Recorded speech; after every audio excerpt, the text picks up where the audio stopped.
com relação ainda a essa questão aí do ajuste fiscal do Estado, na sua opinião hoje, quem é quem na ordem do dia?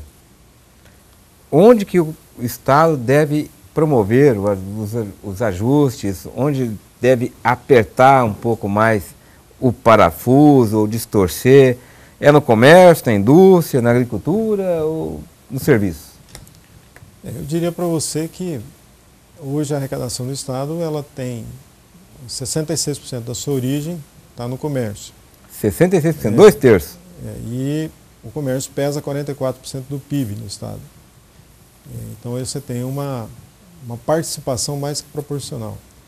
Na área de serviços, telecomunicação e energia elétrica, nós temos uma paridade. Na verdade, você tem algo em torno de 20% vindo disso, formando exatamente 20% do PIB a partir disso. Essa simetria ela fica um pouco diferente quando você olha para a agricultura. Porque na agricultura, por uma questão federal, a Lei Candir estimulou as exportações, desonerou a agricultura no Brasil todo, não foi só no estado de Mato Grosso. Não é um ato do governo do estado de Mato Grosso, e sim uma política nacional, onde você tem um quadro diferente. Quer dizer, a ideia de tornar a agricultura o motor propulsor do desenvolvimento dos estados produtores de alimentos, da região centro-oeste, estimulou essa agricultura através da desoneração, com uma participação da ordem aí de quase 30% do PIB de modo direto, né? De modo indireto, outros 30%. Então essa é a composição hoje que nós temos das fontes de arrecadação. Quer dizer, a agricultura ela participa com 10% e representa quanto de arrecadação? Não, ela participa com 30% do PIB e pesa 10% das fontes de arrecadação. 30% do PIB. Enquanto o comércio, ele participa com 66%, ou seja, 2/3 da arrecadação do Estado e representa 44% do PIB, é isso? Por quê? Porque nós temos, hoje no estado de Mato Grosso, uma estrutura tributária orientada ao consumo. Na verdade, você desonera a produção. Ao você desonerar a produção, você tem que posicionar essa tributação no consumo. Desonerar a produção não é ruim. Você estimula o funcionamento da economia. O ruim é você tributar a produção e não tributar o consumo. Então, nosso sistema ele tem assim, uma base orientada ao consumo. No momento que as pessoas consomem, que há a incidência do financiamento do Estado. Você não acha que está um pouco desequilibrada essa questão com relação à agricultura, não, Marcelo? Que, poxa vida, ela representa 30%, ou seja, ela vende, aquilo que ela vende, que ela comercializa, que ela produz, significa quase 30%, quase 1/3 daquilo que o Estado arrecada. Só que ela contribui com apenas 10% disso. E o comércio, que é aquilo que as pessoas sobrevivem, que é o arroz, o feijão, a cesta básica, a roupa, o calçado, quer dizer, 66% não está um pouco desequilibrado, não? Olha, existem prós e contras. Nós também não podemos deixar de reconhecer que em 1996, antes da Lei Candir, o Estado exportava 10 vezes menos do que ele exporta hoje. Então, a economia, o estímulo dado à agricultura através da Lei Candir, produziu efeitos desenvolvimentistas no Estado. Gerou para o Estado benefícios indiretos, né? Agora, é importante dizer, Onofre, que essa situação é federal. Quer dizer, o Estado tem pouca governabilidade sobre isso. Na verdade, o governador e o Estado de Mato Grosso ficam aflitos, porque nós temos uma desoneração da ordem de 2 bilhões, que é o tamanho da desoneração da agricultura, feito pela Lei Candir. A própria Lei Candir e a Constituição prevê que a União Federal deveria estar ressarcindo o governo do Estado de Mato Grosso desse valor. O ressarcimento que nós recebemos no ano passado não passou de 15% do montante das perdas, algo em torno de 300 milhões de reais. E para este ano não deve passar de 12% das perdas. Então há assim, uma política decrescente do governo federal de ressarcir essas perdas. O sistema funcionaria adequadamente se, combinado com a desoneração, viesse o ressarcimento federal. Quem não está honrando a sua parte nesse processo, entendemos que é a União. Naquilo que pôde se fazer aqui localmente, e foi esse o grande entendimento feito com a FAMATO, ela compreende, quer colaborar, tem marcos legais a serem observados, e dentro desses marcos legais, a agricultura se mostrou solidária, se mostrou capaz de contribuir para o Estado dentro daquilo que é possível fazer. Sr. Paulo, o senhor fez um artigo sobre a questão do fiscal eletrônico, veiculado inclusive para sites de notícia, inclusive no nosso, o www.cidadãoconsumidor.com.br. Gostaria que o senhor falasse um pouco sobre essa questão. Olha, eu escrevi essa matéria mais no sentido de alertar os contribuintes, principalmente as micro e pequenas empresas, porque hoje as empresas elas têm um volume de obrigações acessórias, que é informar o governo estadual e federal de praticamente todas as suas práticas fiscais e contábeis. Então, nesse período aí de pouco tempo, foi criada a nota eletrônica, que foi um grande avanço, né? Que a nota eletrônica ela melhorou consideravelmente a parte concorrencial. Ela equilibrou a concorrência das empresas, principalmente as empresas do comércio. E isso foi um ganho muito interessante, porque as empresas que desejam ou que vivem na legalidade fiscal, elas tinham às vezes concorrente que deixava de honrar, de pagar os seus impostos e logicamente dificultava a vida dessas que logicamente eram corretas e pagavam corretamente os seus impostos.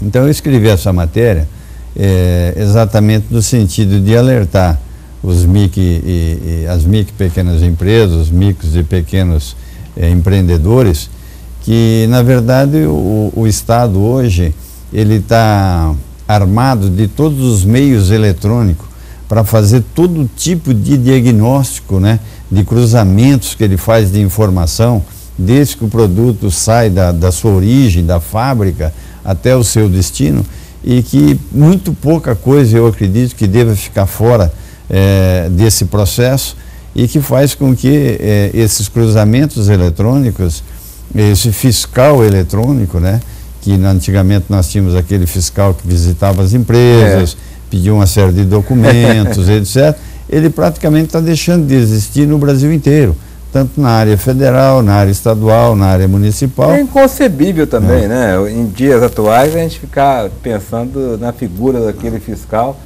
que em algumas das vezes, inclusive, chegava lá e vendia uma certa facilidade também, né?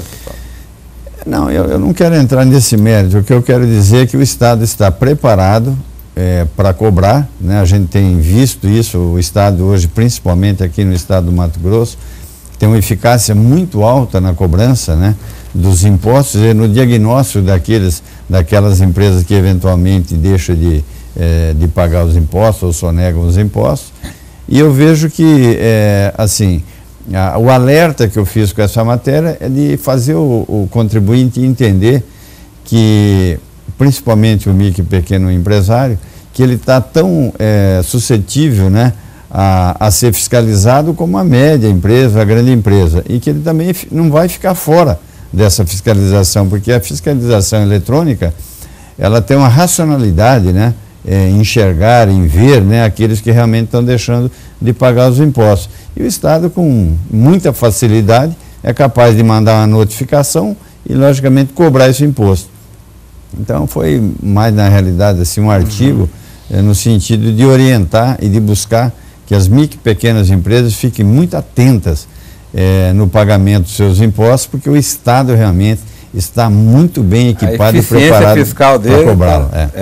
Por falar em eficiência fiscal, secretário Marcel, como é que está a questão do endividamento? O Estado tem realmente cobrado, como o Dr. Paulo colocou, vocês têm realmente investido nessa questão da eficiência, da cobrança, e existe alguma facilidade? Como é que é, por exemplo, uma empresa que de repente é pega lá, que está com problemas e vem atravessando e de repente corre o risco até de fechar por não ter capacidade de pagar. Existe uma facilidade por parte do Estado nessa dívida, no parcelamento, por exemplo?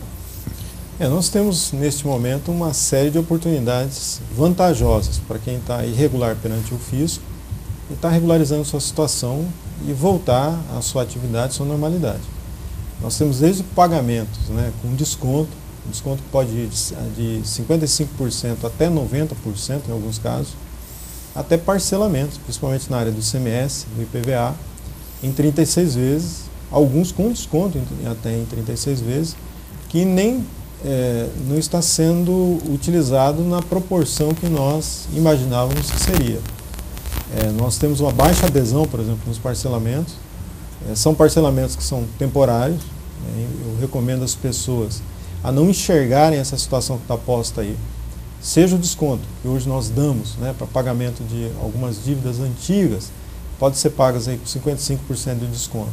Seja o parcelamento, que hoje está vigindo, como algo permanente. Nós estamos fazendo, na verdade, um teste em relação a isso.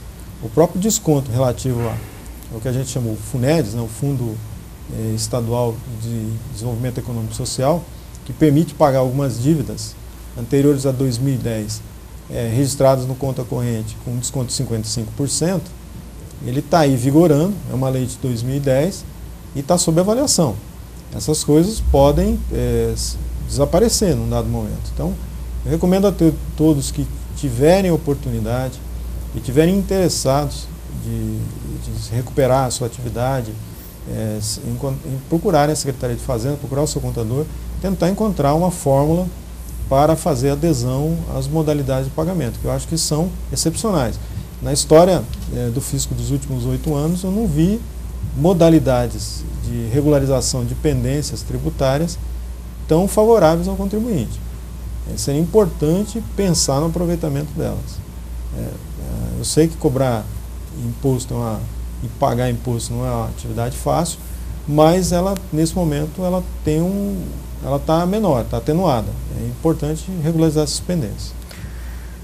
Certo. Tem aqui a opinião do Pilades, do Serra Dourada, nosso telespectador sempre participando do nosso programa. Ele diz o seguinte: olha, o secretário Éder, na época que era secretário da Secretaria de Fazenda, foi o melhor secretário para arrecadar impostos. Agora, na Secopa, ele está sendo o melhor secretário para gastar o dinheiro do Estado. A opinião do Pilades. Certo, ele pode gastar, ele arrecadou, agora pode gastar, normalmente. Né? Temos também aqui com relação ao teto do Super Simples, secretário, como é que ficará o teto do Super Simples? Porque muita gente está preocupada com relação a isso. É um assunto delicado. Estamos conversando. A intenção é encontrar uma fórmula para melhorar esse teto. Não sei como, né? Por quê? Porque Mato Grosso tem uma combinação interessante. Ele tem a menor carga na área do Simples nacional, a carga que tem sido, inclusive, estimulada pelo Comitê Gestor Nacional do Simples a ser copiada pelos demais estados brasileiros, e ele combina isso através de uma política de teto. Então, a gente tem um teto, e combinado ao teto, a gente tem uma tributação menor. Enquanto os demais estados brasileiros, ao adotarem o teto, adotam uma tributação na entrada com cargas 2 vezes maiores do que a nossa, nós temos a dificuldade de ter reduzido a carga na entrada e ter um teto combinando com isso. Para alargar esse teto, nós temos que fazer cálculo. Eu diria para vocês que, nesse momento, cada R$50 mil que eu incorporo nesse teto, se produz uma supressão de 26 milhões anuais de receita no Estado. Então, é preciso um grande entendimento. Nós fomos provocados, né, pelo CDL, pelas federações, estamos dialogando e tentando encontrar o possível. O que for possível fazer, será feito. Nesse momento, eu não teria resposta, não. Eu diria para você que estamos avaliando e com a boa intenção de tentar encontrar a saída possível para todos nós. Seu Paulo, e aí, qual que é a expectativa do comércio em relação a essa questão do teto do Super Simples aí? Olha, eu queria resgatar, né, esse teto do Super Simples. Esse teto há 6 anos, ele foi estabelecido e durante esses 6 anos não houve nenhum aumento, nem a correção monetária, né?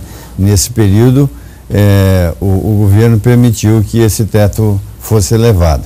Então, na verdade, existe uma defasagem extremamente grande, né? Nesses 6 anos, que produziu um efeito negativo dentro das empresas, porque aquelas empresas que eventualmente foram vendendo mais, logicamente elas passavam a estar desenquadradas do Super Simples e entrando numa carga tributária maior, quando na verdade esse aumento das suas vendas era imposta pela inflação, pelo custo do aumento dos produtos e não efetivamente pelo aumento da venda de quem estava no Super Simples.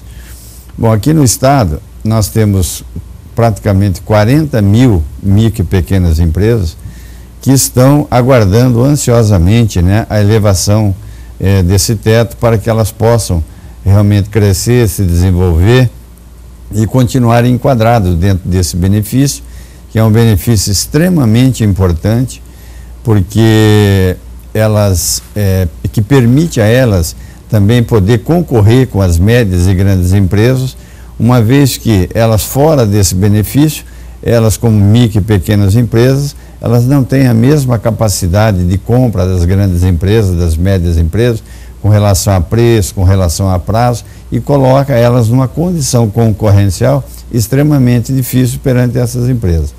E eu queria fazer um destaque, assim, para que o telespectador entendesse, que a empregabilidade no estado hoje, em torno de 70% dela está em cima das micro e pequenas empresas. E é essa empregabilidade, essa renda desse emprego que faz com que as médias e grandes empresas tiram proveito disso, porque grande maioria dessa massa salarial são destinadas para as grandes redes, para as grandes empresas, no ramo de calçado, de alimentos, de vestuário, enfim, de todos os produtos que praticamente nós temos dentro do mercado, setor de eletrodoméstico, eletroeletrônico, né? E além de proporcionar essa empregabilidade que gera essa renda e faz com que as médias e grandes empresas também cresçam e se desenvolvam em função desses recursos, elas também consomem todos os seus insumos com a carga tributária já elevada. Então, todo o seu consumo de energia tem uma carga extremamente elevada dentro do estado, a telefonia tem uma carga elevada dentro do estado, o petróleo, e ela passa a comprar veículos, ela passa a modernizar a sua empresa, ela compra ar-condicionado, ela expande a sua loja adquirindo material de construção. Então ela é a grande consumidora de insumos que, logicamente, a maioria desses insumos são comprados das médias e grandes empresas. Então, eu acho assim que enxergar, o governo ver, a valorizar as micro e pequenas empresas é realmente acreditar no crescimento e no desenvolvimento econômico e tecnológico do estado do Mato Grosso. Então o estado não pode perder de vista que ele não pode sobreviver, na verdade, sem o trabalho dessa empresa praticamente familiar, né, que são as micro e pequenas empresas, e que traz uma contribuição enorme de impostos, geração de emprego e que viabiliza principalmente as maiores pagadoras de impostos, que são as grandes redes, né, as grandes empresas. Nós temos praticamente hoje 90% dos impostos de ICMS estão na mão das 500 maiores empresas aqui dentro do estado. Então eu sou um defensor realmente intransigente, às vezes até na defesa das micro e pequenas empresas, porque eu enxergo a importância que elas têm dentro da economia e dentro do desenvolvimento do estado.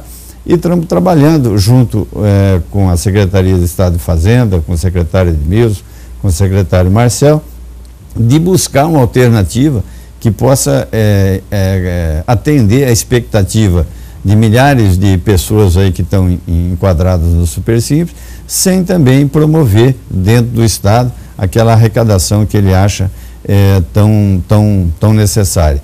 Então eu acredito que estamos passando aí por algumas discussões, o Estado está tentando levantar que volume, né, que ele perderia de arrecadação se fosse criado o teto aí com aumento de 50%, se poderá fazer um escalonamento no aumento desse teto e, logicamente, sem também prejudicar aquele imposto, né, aquele valor hoje que ele já paga hoje, em torno de 7,5% de ICMS, que faz com que ele se viabilize economicamente dentro do Estado. E eu tenho assim uma percepção, queria até fazer assim até um alerta, né, ao Estado, ao Executivo, à Secretaria de Estado de Fazenda, que talvez se o Estado não contemplar esse aumento, ele acaba trazendo as empresas de volta à informalidade, a grandes dificuldades, logicamente, econômicas que elas passam a ter em função do não aumento desse teto, fazendo com que criem novas empresas em nome de parentes, em nome de amigos, né, para conseguir ficar dentro desse teto estabelecido. Na minha opinião pessoal, é que o Estado tem que olhar isso com muito carinho, com muita atenção, porque as micro e pequenas empresas têm uma importância econômica dentro do Estado extraordinária, que promove a empregabilidade, promove a renda e promove o desenvolvimento do Estado. Ok, com relação ao que o senhor Paulo falou, por exemplo, a questão da valorização do comércio local, hoje a gente vê, secretário Marcelo, que um dos setores que mais cresce na economia é a questão da construção civil, não é isso? E nós tivemos aí uma desoneração da ordem de cerca de 7% no ano passado. O setor do comércio de materiais de construção era tributado com a base de 17% e caiu para 10%. Como é que está isso? Os resultados para o Estado, na prática, foram satisfatórios? O Estado conseguiu arrecadar mais com essa desoneração ou o Estado está levando prejuízo? Nós fizemos recentemente uma reunião com as entidades que congregam o comércio de material de construção para tratar do assunto. Foi necessário fazer um ajuste, nós fizemos um ajuste, está publicado no Diário Oficial, tornando a regra um pouco mais rigorosa, porque durante o primeiro período do teste dessa regra, nós tivemos perda de arrecadação. Essa perda de arrecadação ainda é possível ser corrigida através do uso de uma regra em que exija do contribuinte regularidade fiscal para ele fruir desse benefício. Ou seja, a redução de carga tributária somente será concedida àquele que tiver regular, que não tem pendências perante o Estado. A situação que nós estávamos vivendo, que foi ensejadora de uma parte das perdas, é o fato de que o benefício estava aberto. Ele começou fechado, começou sendo restrito àqueles que estivessem irregulares, ele foi aberto para oportunizar as pessoas que regularizassem a sua vida, para, na sequência, ele ser fechado de novo. Nesse momento ele foi fechado. Para você fruir dessa carga de 10%, 10,15%, é importante que você esteja regular perante o fisco. Se não tiver regular perante o fisco, não vai poder gozar dessa fruição. Esse é um passo importante, porque a perda de arrecadação está justamente nessa camada, onde nós temos aqueles contribuintes que eram devedores do Estado e que ainda faziam jus ao benefício e não quitavam suas dívidas e acumulavam dívidas novas. Então, isso não é possível. Você pegar só a parte boa do acordo, pegar a redução de carga, não pagar os seus encargos, não cumprir suas obrigações tributárias e ainda acumular dívidas em cima da carga reduzida. Tivemos compreensão do setor, foi feita o ajuste normativo e acredito que a partir desse mês nós temos que esperar uns 2 ou 3 meses para nos posicionar de forma conclusiva. Existe assim, alguma política dentro do Estado, alguma preocupação com relação, por exemplo, à compra direta que é feita pelas construtoras que têm grande empreendimento e tal? O comércio reclama que elas têm comprado direto da indústria, que é ilegal, ou seja, você atravessa o negócio, né? E o Estado acaba perdendo também arrecadação com isso. O Estado, a Secretaria de Fazenda, tem se preocupado com relação a essa questão? Muito. A Secretaria de Fazenda hoje, ela tem instrumentos, como diz o Paulo, para fazer cruzamentos eletrônicos. Nós estamos tendo acesso a um conjunto de informações imobiliárias muito importantes. Temos convênio com o CREA e para obter informações acerca das construções que são feitas no estado de Mato Grosso. Temos convênio também com os municípios e nós estamos tratando e analisando essas informações. Aqueles construtores que não estiverem cumprindo a legislação ou estiverem utilizando a simulação de uma empreiteira para, na verdade, fazer a concorrência desleal com o comércio, eles vão ser detectados e serão notificados. Também assim, a gente tem medidas protetivas, no sentido de que foi oportunizado ao setor uma carga tributária extremamente reduzida, para que eles possam se regularizar. Ninguém pode dizer, na área da construção, que a carga é pesada para a construtora. A construtora pode optar por um fundo, chamado FUPIS, com a carga de 3%, que ele contribui para o social, para inclusive formação de obra, que ele mesmo vai aproveitar, o construtor. Então não há motivo para deixar de colaborar com o estado de Mato Grosso. Se é um setor que hoje está crescendo, que pode contribuir com, de repente, esse desequilíbrio aí, é o setor da construção civil, mas não os fornecedores, não os empresários da construção civil, mas sim os construtores, as construtoras, né? Porque esse pessoal, meu Deus do céu, vem faturar. Se me permite um complemento, a Fazenda também sofre muito por questões judiciais. Existem muitas dessas construtoras que são detentores de ordens judiciais que nós temos que correr atrás de caçar. Então isso atrapalha um pouco, mas é dentro do processo democrático assim mesmo, o funcionamento do sistema. Mas estamos adotando as providências cabíveis. Ok, eu tenho aqui duas perguntas que chegaram agora aqui no nosso e-mail, no ponto-de-vista@terra.com.br. O meu amigo, deixa eu ver aqui o nome dele, Roberto Brum, né? Dizendo: olha, boa noite, senhores, boa noite, Roberto. Parabéns pelo programa, Onofre, muito bom mesmo, sempre com entrevistas muito boas, principalmente nos últimos 4 encontros. Obrigado, Roberto. Queria fazer uma pergunta ao secretário. Observamos nesses últimos 60 dias, o Estado tem sido voraz na cobrança, né, intimações, etc. Mas não observamos essa mesma seriedade nos gastos públicos. Como podemos hoje fazer para acompanhar esses gastos no Estado? Existe alguma transparência, um site, uma forma do cidadão acompanhar esses gastos? Será que o senhor poderia nos informar? É a pergunta aqui do Roberto Brum, secretário. Tem disponível, Roberto. Se você entrar no próprio site da Secretaria de Fazenda, você vai encontrar um logo lá chamado SIG. É um sistema de informações gerenciais a respeito do Estado, onde a população pode consultar as despesas que o Estado está realizando. Está aberto lá na internet. Você pode verificar por órgão quais são as despesas que nós estamos realizando, que tipo de despesas nós estamos realizando, está tudo lá registrado. Agora, eu tenho que esclarecê-lo, né? Na verdade, o governador Silval adotou um pacote de medidas. Esse pacote de medidas ele tem um foco muito forte no gasto. Ele editou uma série de normas legais, temos decretos já editados, retirando inclusive a autonomia dos secretários de Estado de gastarem acima de R$81 mil. Ele criou um conjunto de medidas que visam racionalizar o Estado e reduzir a despesa. Então há um foco muito forte sim na despesa. E esse foco visa atender um projeto de Estado, que é investir mais. Quer dizer, o que o governador Silval quer é restaurar a capacidade de investimento do Estado.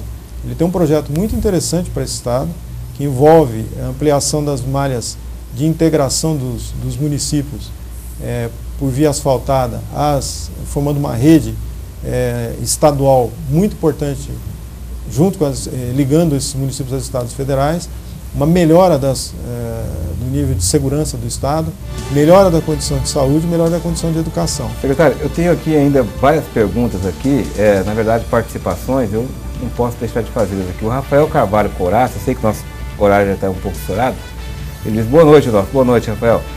O governo quer que a arrecadação pague as contas do Estado, porém é criado vários cargos para aumentar o cabide de emprego. Para pagar essa conta, em nenhum momento ele pensa em reduzir os seus gastos, só como vai ficar os meios para aumentar a arrecadação. Ora as bolas, o Estado acha o faturamento das empresas só aumentam e nenhum mês ela fatura menos. Quando acontece aumentos nas despesas, a primeira medida é tentar reduzi-las e não pegar dinheiro emprestado para pagar uma conta que sempre vai aumentar. É a opinião aqui do Rafael Couraça. Tenho também aqui mais uma participação aqui. Por que alguns segmentos do comércio, como material de construção, têm redução na alíquota de ICMS para 10%, entre outros, e outros segmentos pagam 19%, por exemplo, atacado têxtil. É justo um segmento pagar praticamente o dobro que o outro? Não teria que ser uma cobrança mais padronizada e de preferência para baixo, é claro? A opinião do Rafael, o senhor responde bem rapidamente, secretário. Olha, o Estado não vê o setor privado como uma fonte inesgotável de recursos. Isso está errado. Nós enxergamos, e há muita sensibilidade por parte do Executivo, do governador Silval, do secretário Edmilson, de que o recurso é finito. Não dá para você cobrar a carga tributária infinita das empresas. Por isso é que a reforma do Estado, a melhoria das suas condições de investimento, vai ser feita através de uma racionalização do próprio Estado. Ele vai ter que se caber dentro do seu orçamento e cuidar de fazer as aplicações necessárias com o recurso que ele tem. Também, assim, nós gostaríamos de não cobrar nada. O ideal seria isso. Só que isso não é possível. Não existe sociedade no mundo que não tenha um nível de custo social coletivo. Então, esse custo na democracia brasileira, ele é maior do que as demais democracias. Nós temos níveis a mais de governo em relação ao resto do mundo e temos direitos coletivos, por exemplo, muito maiores do que a China. Está certo que eu estou comparando dois extremos aí, mas é justamente para ter essa percepção. A demanda por direitos coletivos é que faz com que o Estado venha arrecadar. Nós não arrecadamos para criar cargo, arrecadamos para devolver à sociedade sob a forma de serviço. O senhor concorda que existe tanta disparidade entre um setor e outro, por exemplo? Material de construção 10%, e o setor têxtil 19%? Olha, eu acho que o governo teve uma visão extraordinária quando ele promoveu a desoneração, né, em parte, dos impostos da área de material de construção. Porque é sabido que o Estado tem um déficit habitacional violento, né, violento, né? Grande parte da população vive na periferia, mora assim, sem dignidade, né? Não tem onde morar, com séria dificuldade. E, logicamente, quando você diminui a carga tributária de algum segmento, o nível da concorrência promove a baixa do preço e vai favorecer o consumidor, podendo adquirir produtos, né, para reformar a sua casa, para construir a sua casa, enfim, faz com que a população seja beneficiada dessa desoneração. Logicamente, não quero com isso dizer que também não deveria diminuir do setor de vestuário, que é um setor extremamente importante, né? Mas eu acho que o Estado, quando promoveu essa desoneração, ele fez isso com a convicção de estar favorecendo a população de baixa renda para poder adquirir material de construção, para que pudesse, logicamente, morar com mais dignidade e ter condições de ter uma vida que pudesse fazer com que, principalmente a periferia, vivesse numa condição melhor de conforto nas suas residências. Ok, nosso programa chegando ao seu final. Uma última opinião aqui do nosso amigo Rafael. Ele diz o seguinte: olha, a arrecadação deveria ser feita na venda do produto para o consumidor final e não na entrada do produto dentro do Estado, como é feita hoje, onde o empresário tem 40 dias para pagar o ICMS após a entrada da mercadoria no Estado. Haja fluxo de caixa. Opinião do Rafael. Secretário Marcel, muito obrigado, foi um prazer tê-lo aqui com a gente. Espero que o senhor volte mais vezes e que a gente possa falar mais sobre as coisas das finanças do Estado de Mato Grosso. Boa noite. Boa noite. Agradeço a todos a oportunidade de estar aqui e estou à disposição para voltar outras vezes. Maravilha. Paulo Gasparotto, boa noite, obrigado mais uma vez pela presença. Olha, você sabe que eu fico sempre feliz em participar do seu programa, no sentido de a gente poder esclarecer a população, principalmente as micro e pequenos empresários, para que possam tirar suas dúvidas e, logicamente, também entenderem que a gente trabalha quase diuturnamente no sentido de defender esses interesses. Então, eu agradeço muito a oportunidade de estar aqui com o Marcelo e com você. O CDL nunca teve um presidente como esse, hein? Esse bate duro, né, Marcelo? É ou não é? Isso é bom. Boa noite.